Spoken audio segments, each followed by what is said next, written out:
Okay, hello and welcome everyone. So we're going to be going live in about 5 minutes with the meetup. So if you're watching the recording, just please fast forward. Oh, actually, whilst we're on wide view, Roberta, come here. Roberta, so tell us, introduce yourself to the people on the live stream. Tell them a bit about yourself. Yeah, I'm Roberto Saltini. I'm one of the engineers at Pegasus, which is one of the consensus fork. Specifically, Pegasus is the protocol engineering and system group of consensus. Our main focus in Pegasus right now is to build a new enterprise-grade Ethereum client. My main focus within Pegasus is to analyze, design, and implement BFT-like consensus protocols, mainly for consortium networks. But yeah, today we want to speak about consensus algorithm. Today we speak about zero-knowledge proofs and how Zcash leverages on zero-knowledge proof to provide fully anonymous transactions. Fantastic, thank you.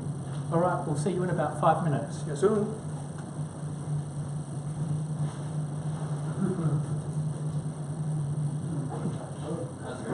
Oh, really right.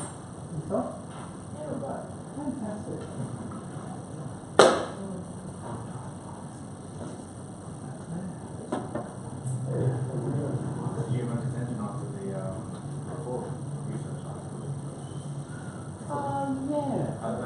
Pretty well. I've had a lot of people have asked about it, and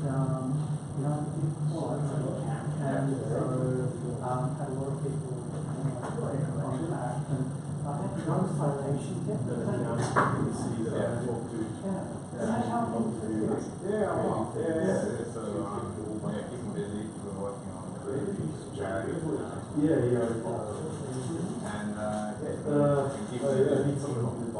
It's hard to navigate through Australian regulation around gambling, blockchain, and abstract requirements for blockchain exchanges, a whole bunch of other businesses. So yeah, it's going well.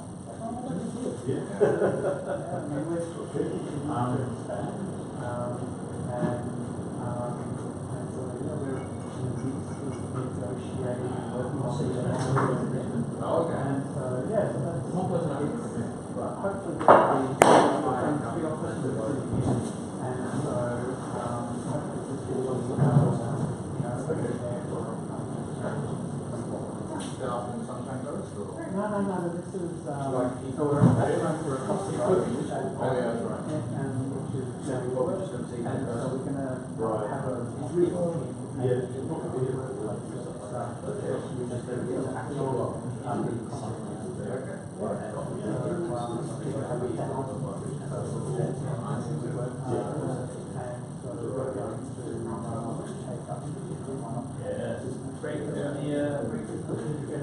So the hiring has been going well.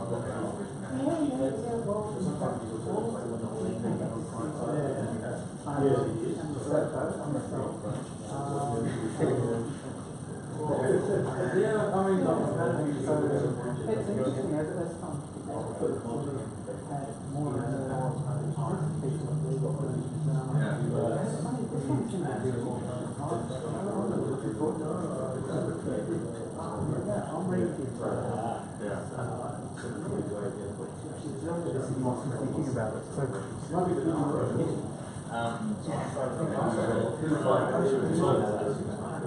So what we're doing is we work with client charities. So effectively, 90% of all our decision making is on there. And it's a registered charitable organization here. So we're currently in the development stage. So we have essentially we broke down into certain modules where you have fundraising, governance, financial well-being, and we've almost completed our fundraising with essentially the rest of the stuff. So as part of our fundraising, we have direct donations to charity. So we have raffles, so we require raffles to get up this stage, and some of the proceeds like charity.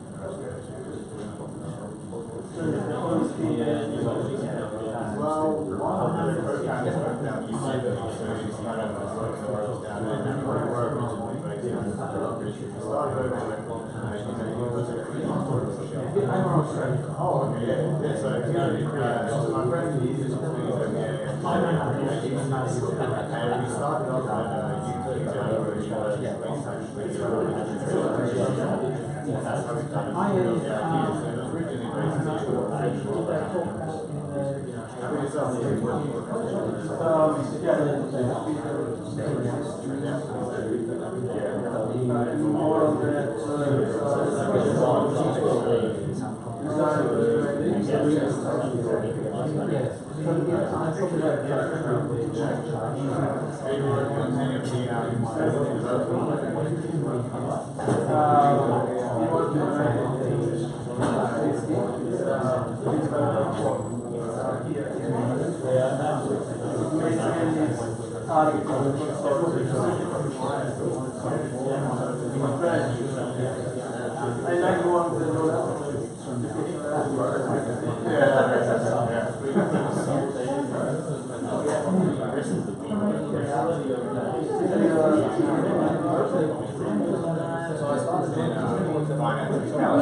I worked for a long time as embedded system.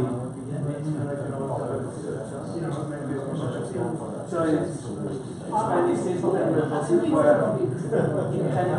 electronics in bundle together.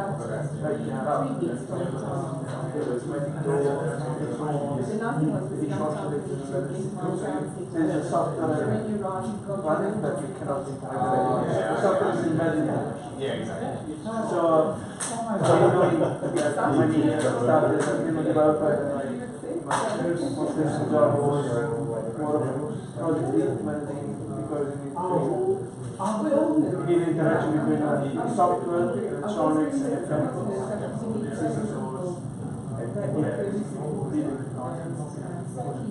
Much fun more because it's for a lot speaking with people, making sure that they learn the job wasn't really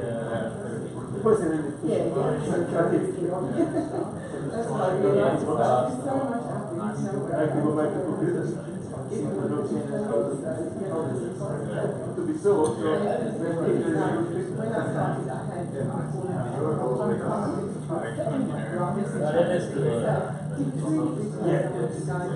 because my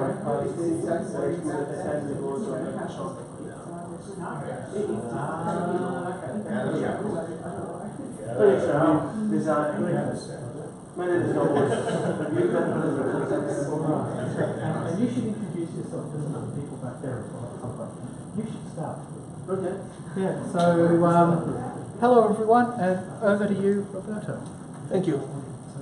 So, welcome everybody to the Ethereum Engineering Meetup. I already introduced myself before. Anyway, I'm Roberto Saltini, and today I'm one of the protocol engineer at Pegasus, which is one of the consensus pool. And today I'll be talking about zero knowledge proofs and how Zcash leverages on the zero knowledge proof to provide full anonymous transaction.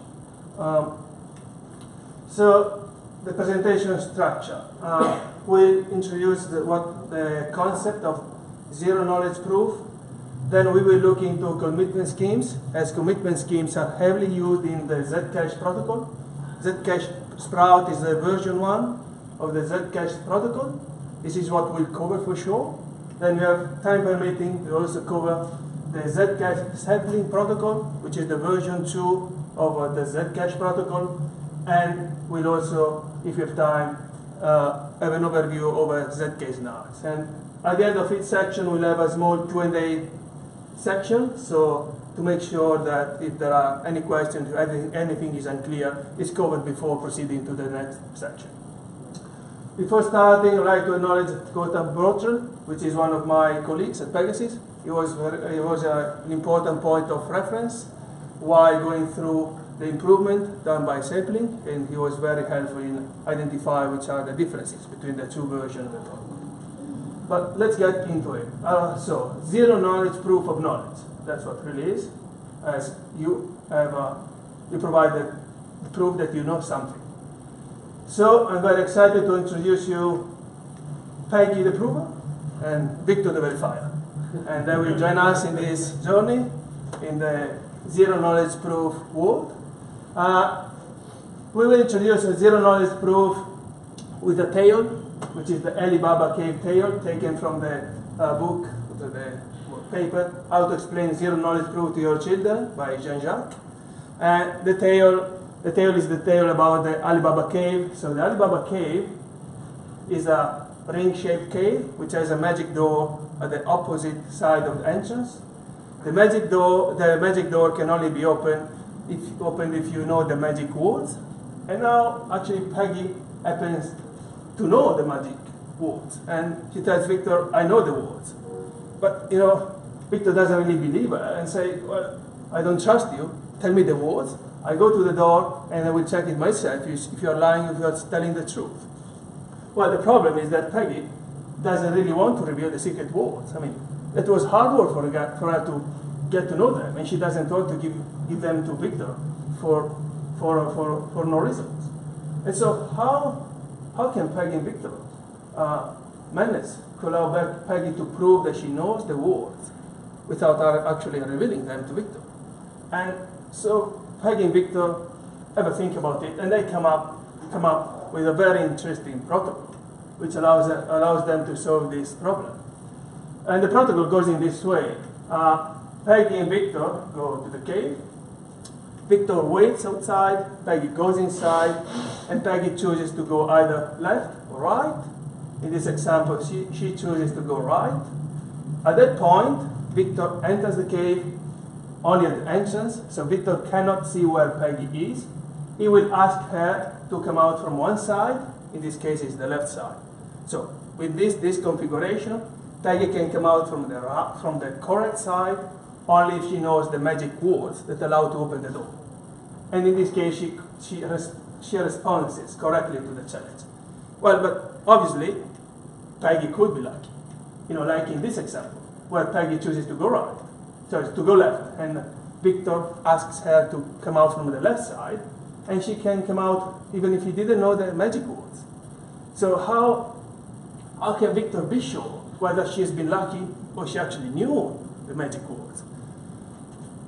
Well, the fact is that Peggy, she can be lucky the first time, maybe the second time, but she cannot always be lucky.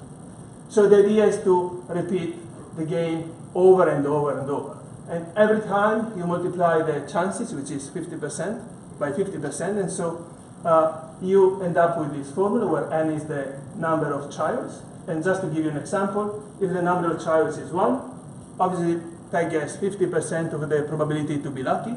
If the number of trials is 3, the probability drops to 12.5%. Now, if the number of trials is 10, actually the probability drops to 0.097%. So the drop in probability is exponential in the number of trials, which means that you don't need that many trials to actually end up in a situation where the probability that Peggy has of being lucky is very, very slim. So let's say with 10 trials, if Peggy always responds correctly to the challenge of Victor, Victor is pretty sure that Peggy knows the magic words, and Victor doesn't know the magic words. So that's great. They achieved what they want. And even though this is a kind of a simple example, allows us to show to us all of the properties that zero knowledge proof systems have. One of these properties is called completeness. completeness property states that an honest prover can always respond correctly to the verifier challenges, and that's the case for Peggy. If Peggy knows the magic words, he can always come out from the right side. Then we have soundness. Soundness property states that it's highly improbable for a prover that doesn't know the secret to be able to always respond correctly to the verifier challenge. And that's, as we just showed in the slide before, that's the case for the Alibaba key. Now, we don't have zero knowledge proof in these two properties. These are common properties for any interactive proof system. So, in this case, we have a third property, which is the zero knowledge proof property. And this is a very interesting property, which is quite strict. And a proof system is zero knowledge proof only if the verifier doesn't learn anything beyond the validity of the statement. And in the case of the Alibaba cave, the statement is, I know the magic words that open the door. And that's the statement. And the fact that Victor doesn't know anything beyond this statement, it means that he doesn't even know that amount of information that will allow him to convince somebody else that Peggy knows the secret. And this is called the deniability property. It might seem strange, but even if Victor had a secret camera and he had recorded the entire interaction and was showing this video to any of you, you wouldn't know whether Peggy actually knew the words or Victor and Peggy colluded. And maybe Peggy knew, say, he was calling twice left and one right and twice right and one left. And she would have been able to always respond correctly to the challenges without actually knowing the secret. And this is a very important property, the deniability property, which is particular of zero knowledge proof system like the one that we just saw, which is an interactive zero knowledge proof system.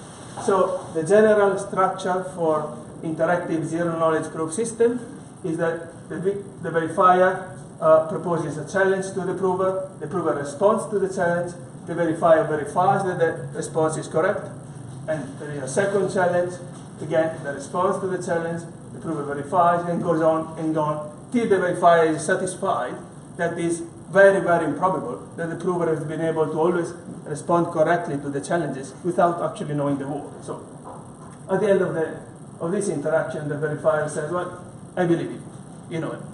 I don't need to try anymore. This is in stark contrast with another type of proof system, which is a non-interactive proof system.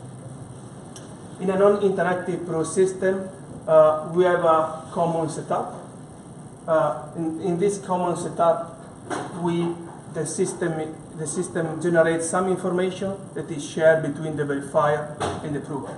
And using this information, all that the protocol requires is for the prover to send a proof, and for the verifier to verify the proof, and that's it. There is no other interaction required. Now, zk-SNARK is an example of a non-interactive zero knowledge proof protocol. Before we spoke about deniability, in this case we lose the deniability property. There is no interaction, so there is another party who has access to the same common setup will be convinced by Victor that Peggy knows the proof. And so we'll see later how Zcash actually manages to being able to achieve anonymity, even though we lose the deniability property. All of the other zero knowledge proof property are maintained. No, anything is revealed to the verifier and anybody else, except that the statement is valid, but everybody else will also know that the statement is valid. Questions so far? No. Okay, that's good. So we'll be able to cover it. Commitment schemes. Commitment schemes are heavily used in the Zcash protocol, and I show you why. An example where a commitment scheme is useful, and again we are taking Victor, and let's say they want to play coin flipping. Well, if they are in the same room, that's quite easy. Peggy chooses either head or tail. Victor flips the coin. Whatever comes out, if it comes out head, Peggy wins. If it comes out tail, Peggy loses. But let's suppose that Peggy and Victor are in separate rooms. They're not in the same room. Well, they come out with a protocol that allows them to play coin flipping, even though they're in different rooms. Obviously, Peggy cannot just tell Victor what she's chosen, because if she had just told Victor a chosen head, well, Victor could simply say, well, I flipped the coin, even though that's not true, and it came out tail, and you lost. So, in this case, this is where a commitment scheme comes handy. So what Peggy does, she decides to bet on head. She writes head on a piece of paper. She puts the piece of paper inside the box. She locks the box, and she gives the box to Victor. At this point, Victor doesn't know what Peggy chose. What Peggy chose is inside the box. So Victor flips the coin. It communicates to Peggy what is the result of the coin flipping. At this point, Peggy gives the key to Victor. At this point, still Victor doesn't know what Peggy chose because the Peggy choice is locked inside the box. Well, Victor opens the box and he has a bad surprise because actually Peggy won. I might preempt the question. Yes, if Peggy had chosen tail, she could have decided not to reveal the commitment to give the key to Victor. So Victor, she wouldn't have been able to cheat, but Victor wouldn't have been able to open the box and actually verify that he actually won.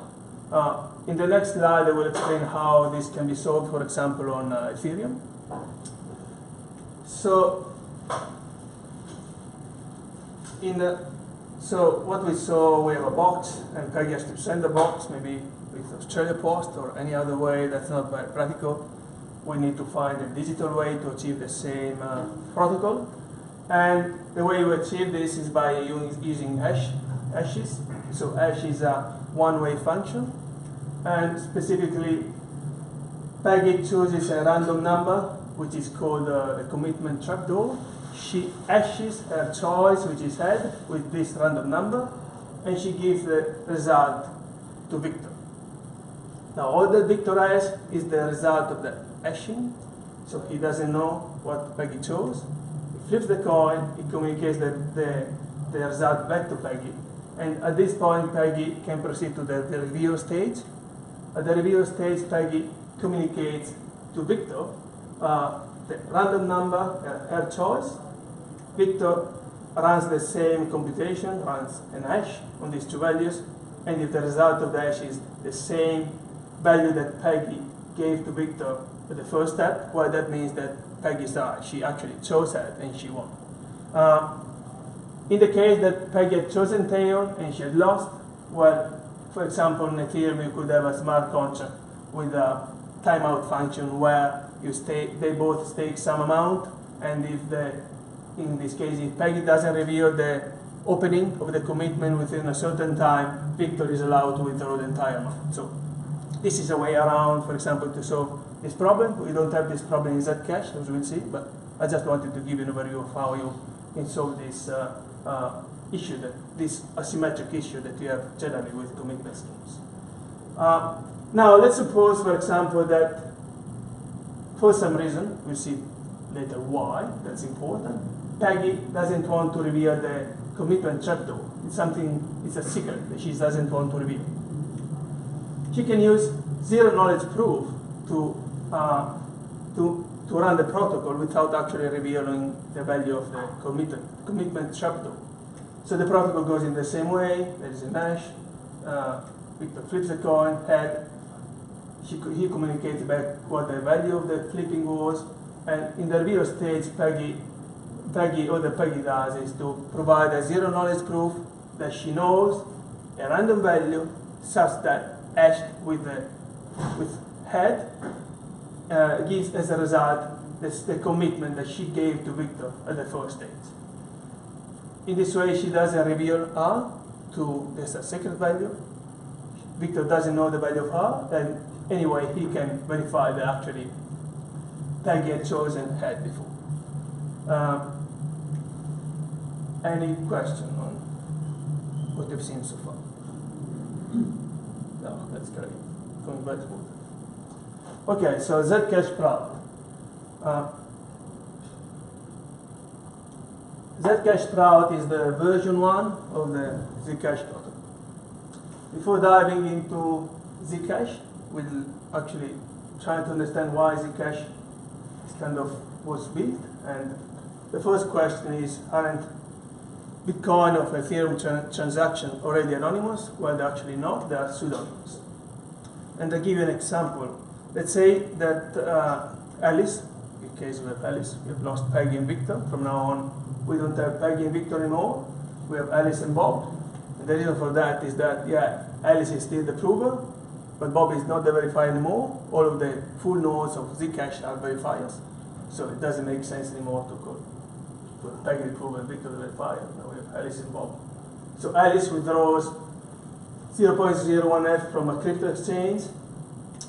Bob does the same, and what then Alice does, she sends the 0.01F to Bob using the same address that she used to withdraw the money from the exchange, and to the same wallet that Bob actually used to withdraw the money from the exchange.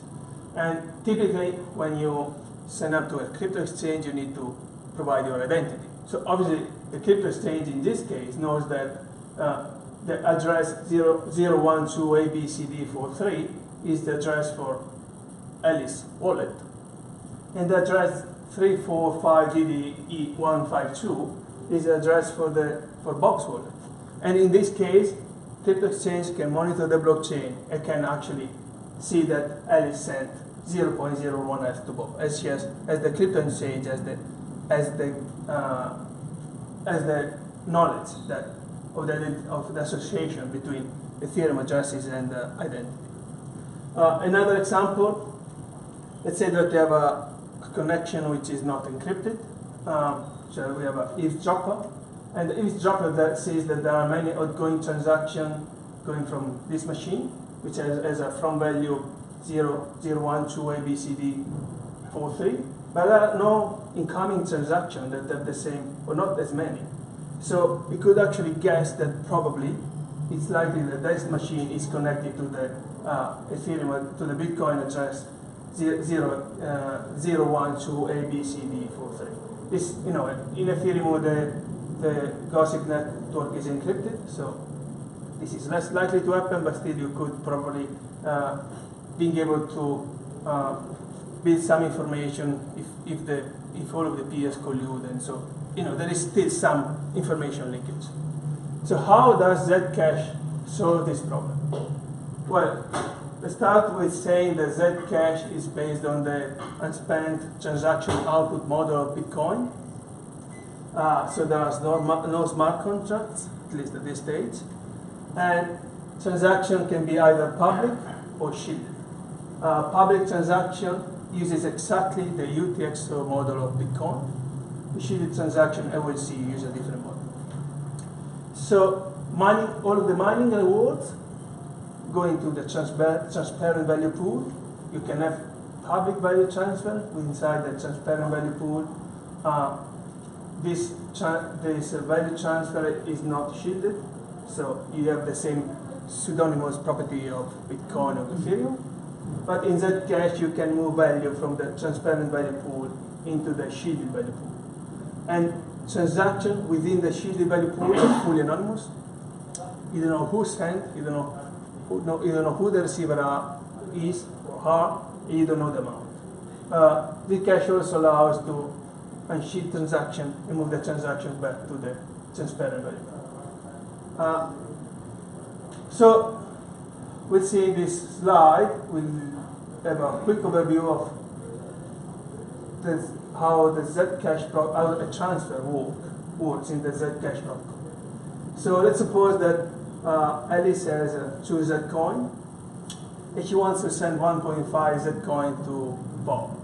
What she does, she destroys this node. Each node has a serial number, figuratively. She destroys this node. She creates two nodes, one for herself, which is the change, which is 0.5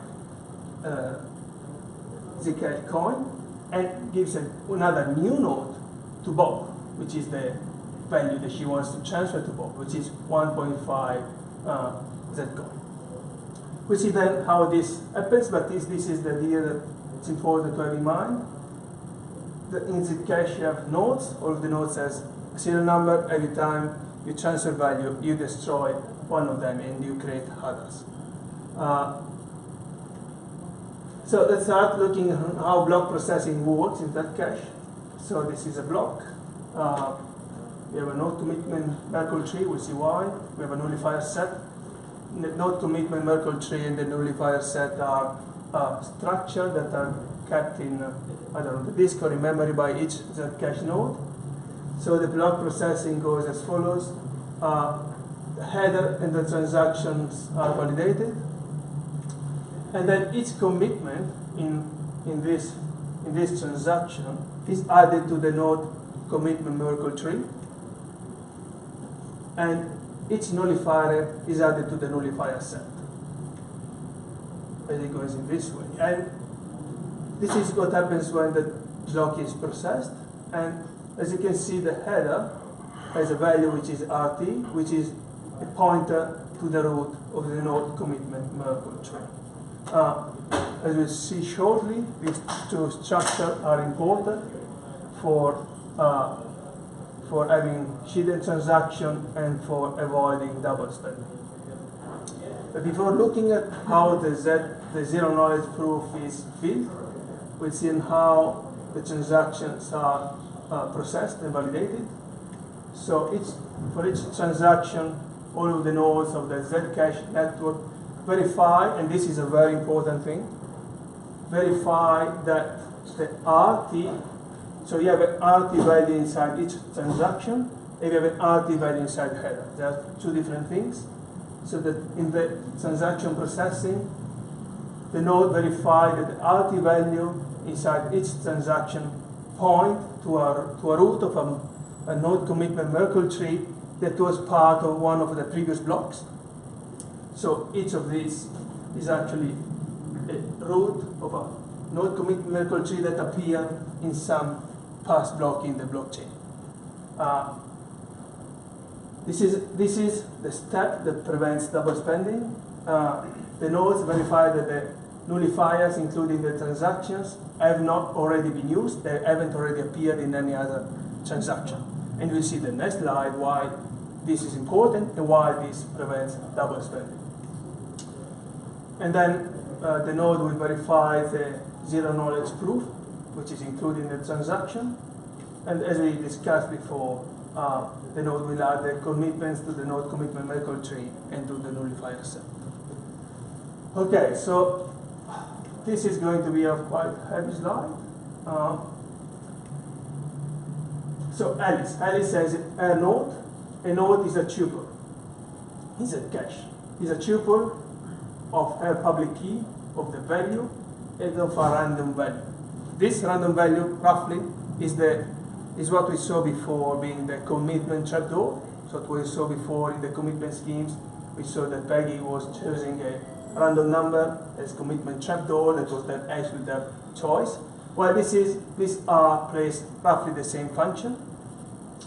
So now when Alice wants to transfer value to Victor, she creates two nodes, as we saw before. And each node is again a tuple. So the node for Alice will have her public key. It will have a value that she sends back to herself, which in our case was 0.5 Zcoin, and you will have a new random value. Every time that a node is created, a new random value, a new R needs to be sampled randomly. And she will create a node for Bob as well, with public key that she knows, the new value, which in our case is 1.5 Zcoin, and then with a random value for that node. And importantly, this is very important, the node for Bob doesn't go on the blockchain. The node for Bob, as a node for itself, is given to Bob directly. Somehow, through a secure channel, she can meet him directly, she can send it through some encrypted email. We won't care at this stage, but this is an important thing. The node doesn't go on the blockchain. So at this point, Bob has his own node, and we see how the transaction is built. So, as I said before, This is a pointer to the root of a node commitment Merkle tree that appeared in some block in the past. The commitment change is built similarly to how the commitment were built before in the coin flipping game. So the hash for the commitment is the hash of the public key of the node, which is for the change is Alice, for the new node is Bob, the value and the random value. The nullifier is what prevents double spending, and the nullifier is an hash with a different hash function, and it is the hash of the secret key of the account that is sending money, and the random value associated with the node that basically Peggy is destroying. It's nullifying. So this nullifier nullifies that node. Nullifies the node that has a public key corresponding to that secret key, and that has that random value corresponding to that random value. Now, this is the last bit, but it's quite convoluted, which is how the zero knowledge proof is built. So, the zero knowledge proof proves that Ellie knows a node, which we call node old, a secret key, and a Merkle tree path that have this property. The Merkle tree path is a Merkle path for a node committed Merkle tree, which root RT, which is this is RT, for that node. All that she's revealing at this stage is I know a path in this tree that such that one of these commitment in the leaves is a commitment for that node. So basically this shows that this node had previously been committed on the ledger. That node had the commitment for that node had previously appeared in another transaction. But we don't know which commitment that is. We have no idea. We just know that there is a commitment there and Alice is using that. The second check is making sure that the two new commitments are correct. And there's another check, making sure that the balance is correct. So this is mass conservation. But these three checks, they really go together. They are bound together because what this check is saying is, well, the new value and the value change, which is included in the two, which are part of the two commitments that you just put in the transaction, I don't know what values these are, but I know that the values are calculated using I know the public key and the value for this commitment, so they are okay. So the value for these two commitments equal the value of one commitment here. I don't know which is. I don't know. She's not revealing it.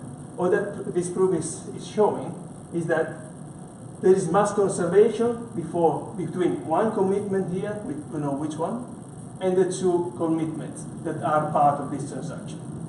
Now, this doesn't prevent double spending. This is only mass conservation. The next two checks are what prevents double spending. The check is that the proof proves that she knows the public key is derived. She knows the secret key that such that her public key is derived from this secret key, so she has the right to spend that node. And the nullifier that is on the transaction, she knows a secret key and a random value, but not any random value. She knows a random value that was part of a node that is included in the commitment tree. So she cannot cheat on how she builds the nullifier, because if she had chosen here a different random value, this proof wouldn't hold, because she wouldn't be able to, it's highly likely she would be able to find the node without actually knowing it inside the commitment Merkle tree that has a different R value.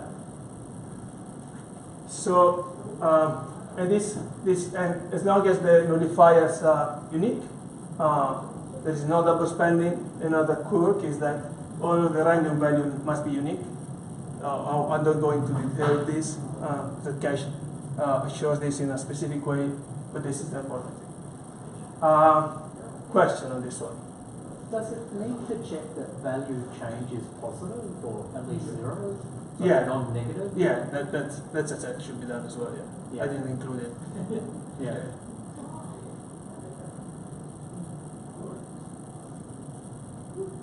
We're good. It's good. Yeah. Okay.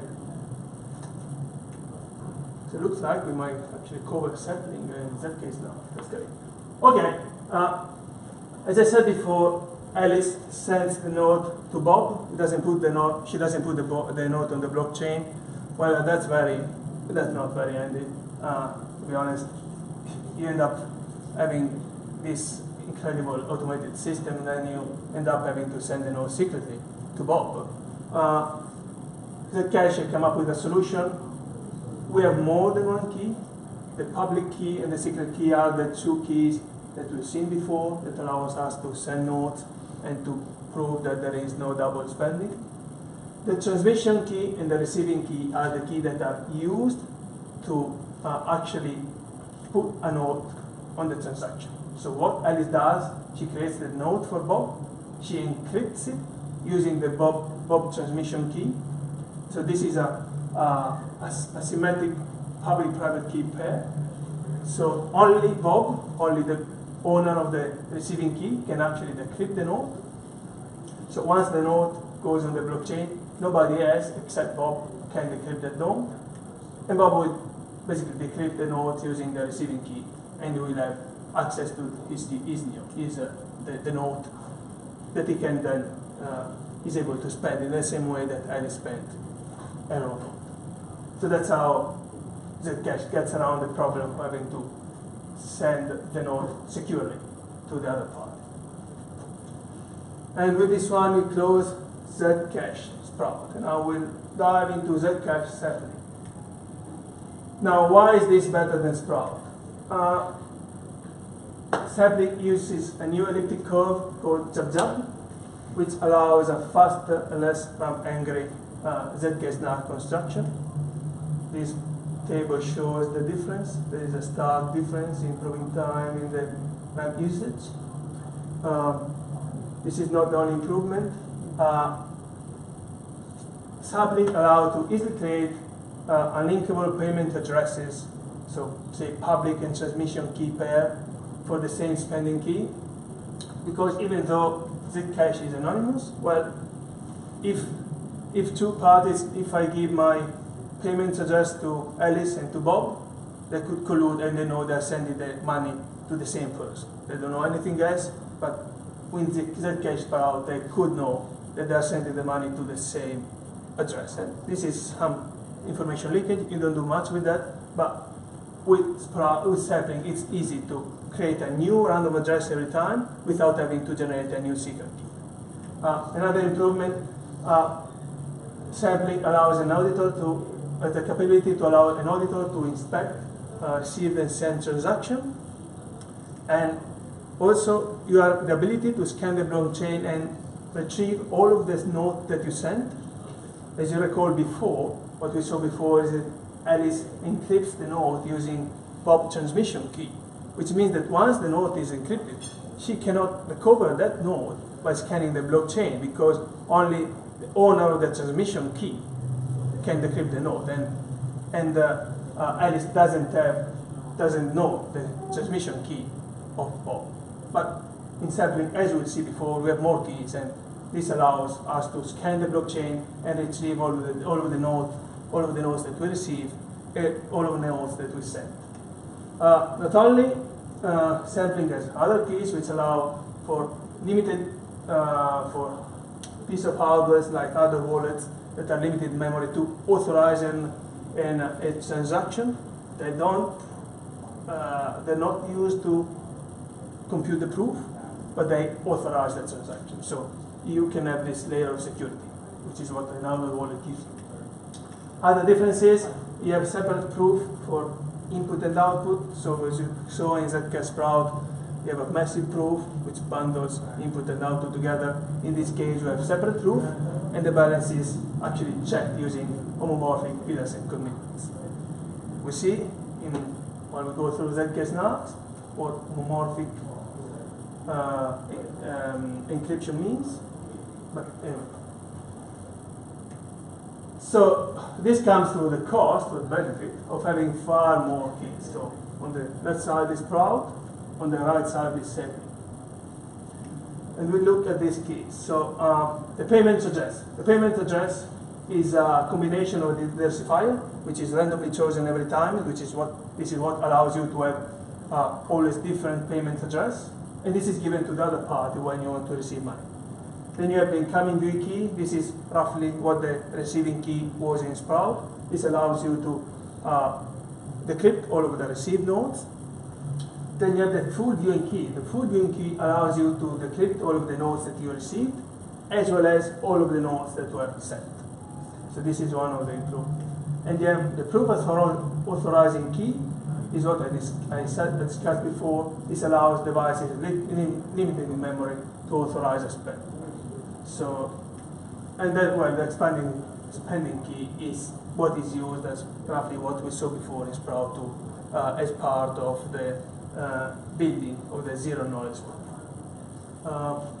Question on this one? Yeah. Payment addresses usually or it's unique. Well, you can decide. It's good. Would be good practice. Basically, you can generate a new D, which is the diversifier, and then the transmission key is derived from the verifier. Sorry, from the diversifier. You can choose not. You could choose potentially to have always the same payment address, but if you generate a payment address different from every time, if I ask Alice to send me money and ask Bob to send me money, they don't know that sending the money to the same address. That's what is useful. Okay, drink some water before speaking about zk-SNARKs. zk-SNARKs. So what does this strange acronym stand for? Means zero knowledge. We saw it before. The verifier doesn't gain any knowledge beyond the validity of the assertion. Succinct is very short. It's very short compared to the size of the problem. It's in this way. It's non-interactive. So before, the difference between interactive and non-interactive protocols is an argument. You can think of this like proof of knowledge. So it's a proof that I know something without revealing what is that I know. Now, before diving into the construction of zk-SNARK, we need to speak about polynomials. Polynomials are heavily used in the zk-SNARK construction. This is an example of a polynomial. You have a variable and you have coefficients, and this variable can have different exponents. Now, polynomials and this is an important bit, in zk-SNARKs are evaluated over finite fields, which is similar to what you do standard when you calculate addition multiplication on normally, except that you run then a modulo operation. So in a finite file of size 11, when you multiply 5 and 4, the result is 20 modulo 11, which is 9. The same thing goes for the addition. 10 plus 4 is 14, which is modulo 11 is 3. So, for example, if we try to evaluate that polynomial for the point 2 in a finite field of size 11, we end up that we just substitute 2 where we have the x. We end up with this expression, which is 1 plus 6 plus 16. It results in 23, which modulo 11 is 1. So this we see in the last slide why this is important. So keep this in mind. Again, we have to also discuss homomorphic encryption and blind polynomials evaluation. So the way we generally express encryption, something like it's done on RSA or other cryptographic encrypting technique that relies on discrete logarithm problem. You elevate, when you want to encrypt the value x, you elevate a g, which is called generator, to the power of this of x. So this is how you build up an encoding for x. Now, if you want to build an encoding for x plus 11, all that you do, the exponent is now x plus y. And if you run the calculation of the multiplication of the encrypted value of x and y, it ends up that you end up with the same value, because when you have a power multiplied by another power with the same base, you basically add the two exponents, and so you end up with the same value. Which means that the encryption of the addition is equal to the multiplication of the encrypted value. And what this allows us to do? This allows us to evaluate the encoded value or encrypted value of this polynomial without knowing x. Let's say that all that we know is the encrypted value of 1, encrypted value of x, encrypted value of x squared. And using homomorphic encryption, we can evaluate the encrypted value of the polynomial without knowing the values of the value. And this applies for a coefficient as well. We'll go on this one shortly. Basically, if you have a long coefficient multiplied by x, you can build the encoding of the multiplication between a constant and x as the encoding of x to the power of c. And so, for example, this property allows us to evaluate this polynomial. So in this case, we have coefficient as well. All that we have are the encoded value of 1, x, and the square. And using homomorphic encryption, we can blindly evaluate the encoding of that polynomial without knowing what x is. We have no idea of the value of x. Now we'll see in the next slides how this is used by zk-SNARK. So try to keep this in mind. Homomorphic encryption, which allows us basically, the takeaway from this slide is I don't need the value of the variable to know the encoding of a polynomial. All that I need to know are the encodings of the elements of the various power of x for that polynomial.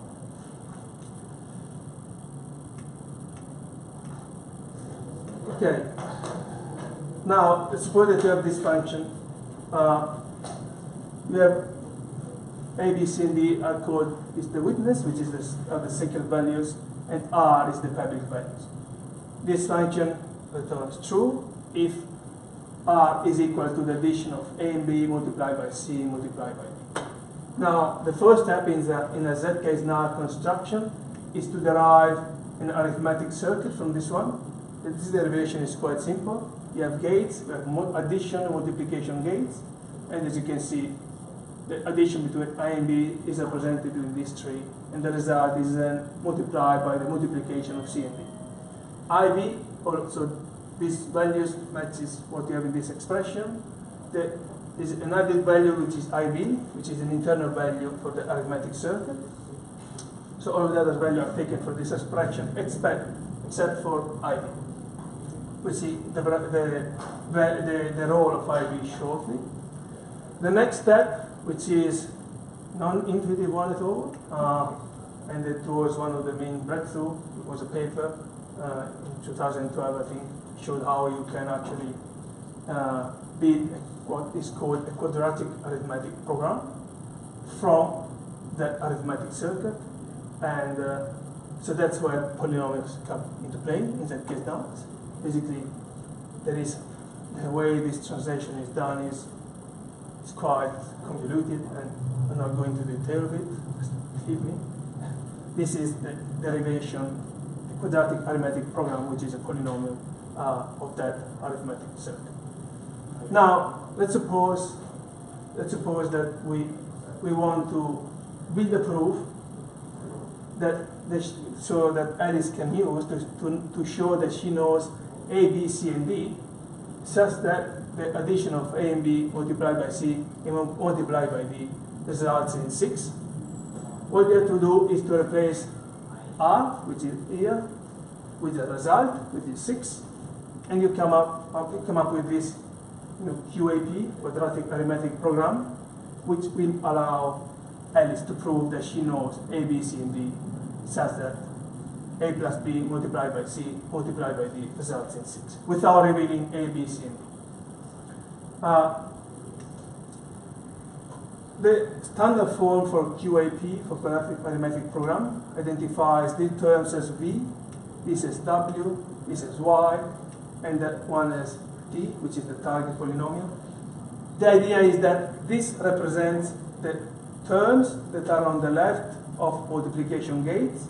So, for example, you have A, B that are on the left on this multiplication gate, C is on the left of this multiplication gate, W represents the terms that are on the right-hand side of multiplication gates. So you have, in this case, you have V, and you have IV, which is on the right-hand side of this multiplication gate. Y represents the output of multiplication gates. So IV is here, and R, which is 6 in this case, because we substituted it, which is the output of this multiplication gate. The target polynomial is built in a. There is no reference to this, but it's basically is built in a specific way. The way that is built is to, so this is the generic form for QAP, and the QAP is satisfied, or in other words, the proof is correct, if there is a polynomial hx such that multiplied by tx is equal to the multiplication of b, or the polynomial bx multiplied by wx minus y of x. Or in other words, that's how it's really expressed in the paper. A QAP is satisfied if and only if this polynomial divides this polynomial. So that's the concept. There's an operation which is called polynomial division. So if you can prove that t divides b multiplied by w minus y, well, that means that we have the proof that you know the values, you know a, b, c, and d. The details of this are quite integrated, so we won't go into details. Now we can, with this knowledge, we can start to build when we spoke about non-interactive proof, we said that we have a common setup. We can start building this common setup, which is a trusted setup in zk-SNARKs. The way we build it, we sample a secret point S and a secret coefficient alpha. And then we build a common reference string with the encoding of the encrypted value of the secret point S for different exponent. This is to allow us to run a blind polynomial evaluation that we saw before. And the same we do of the encoding between alpha and the secret point. We won't explain why this is required, but this is one of the parts. And this is related to something that is called knowledge of exponent assumption, which is one of some cryptographic assumption that zk-SNARK relies on. We won't go into detail of this, but I thought it was important to show that these are the two secret values that are sampled. And importantly, these values needs to be discarded, and probably this is what you might have really heard about this trusted setup, which is dangerous. It is dangerous because if I build a CRS and I don't discard this value, well, I can easily build a false proof. And the way that Zcash achieves this is through multi-party computation. So these secrets are kind of spread across multi-parties, and you need a certain threshold of parties to collude together in order to reconstruct the secret value. So if only one party is faulty, that party doesn't have the knowledge of the secret value. So this is what is called the ceremony for zk-SNARK. It's about building this CSR string and making sure that nobody has knowledge of the secret values. Or that we will use are the encoding values, as we saw before. That's all that we need to evaluate the encoding of polynomial. Now we'll see what the prover does. So just for reference, that's the circuit, that's a general quadratic arithmetic form, that's the quadratic arithmetic program for our proof. The prover feeds this arithmetic circuit with the input, which is 6, and with the known values, with the secret values, which is A, B, C, and D. So in this case, the C and D is 2 and 3, and this will be 6, for example. So, which is what the prover does. The prover calculates the internal value of the arithmetic circuit. In this case, we have only one, which is 6. And then it by applying, what it does, basically, the prover knows the value. It's not really revealing to anybody else what the values are, but knows the value for A, B, C, D, I, B. And so the prover can calculate can run this calculation, which is the division of V multiplied by W minus Y divided by the target polynomial. This gives the polynomial H. All of these polynomials then are encoded using the blind polynomial evaluation that we saw before. So what the prover will give to the verifier is the encoded value of the polynomial V at the point S. So the value is the encoded value of that polynomial at the secret point S that the prover doesn't know. All the prover knows are the encoding that we saw before, this encoding, and the prover will use these encodings to put the encoded value, encoded version of these of this polynomial plus the polynomial H at the secret point S. And then this is what the prover will give to the verifier. What the verifier will do, well, the verifier will check that the encoded version of V multiplied by W minus Y is equal to the encoding of the H polynomial multiplied by the target polynomial. Now, the way this is done, what I presented is a simplification of zk-SNARks. There is far more involved than this to making sure that the prover doesn't cheat, it doesn't use a different polynomial. That's where the knowledge of exponent comes into. But that's the idea. And this works because this is where probability comes into play. This is where the finite fields come into play. Is that if you have two polynomials of degree D, so the degree of a polynomial is the maximum exponent of the variable x. In this case, the degree of this polynomial is 1, because your exponent is 1. So if you have two different polynomials of a degree D, in this case 1, they can only be equal on one point, or on D points.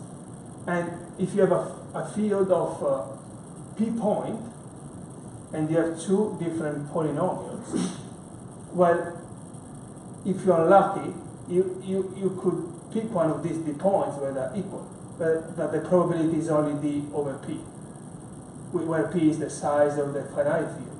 So let's say that you have a polynomial of degree 10, which would be one of these was x to the power of 10, for example, and the field size is something in the order of 2 to the power of 256, for example. That probability would be very, very slim, and that's how basically it's built. P is chosen to be very, very bigger than D.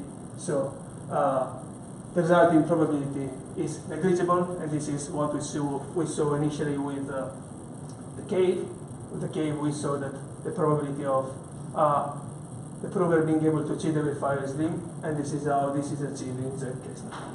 And this is the end. Question?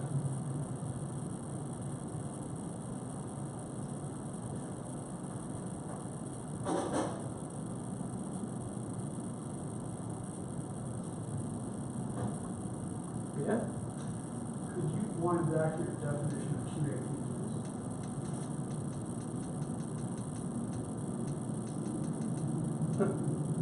This one? The other one. You said at what point what Y is represented, and I didn't quite catch it. Could you repeat that, please?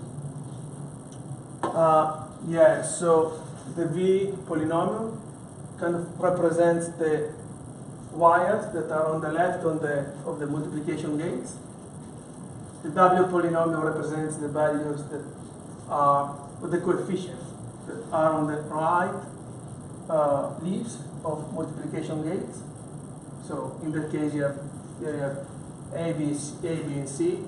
So A and B are on the left of this multiplication gate, C is on the left of this multiplication gate. W, you have B, the coefficient B and IB.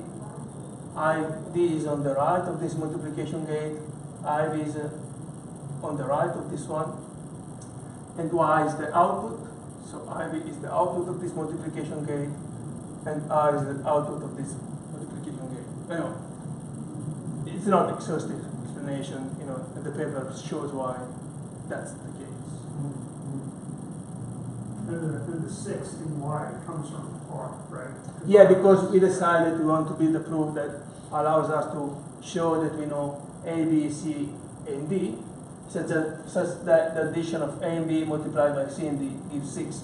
If we wanted to build a proof to show that we know values such that this result will be 10, we would have 10 here. So that's our public value. Yeah, got it. Okay, thank you.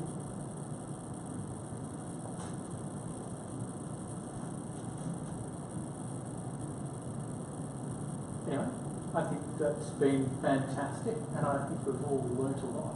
So Thank you. Thank you very much.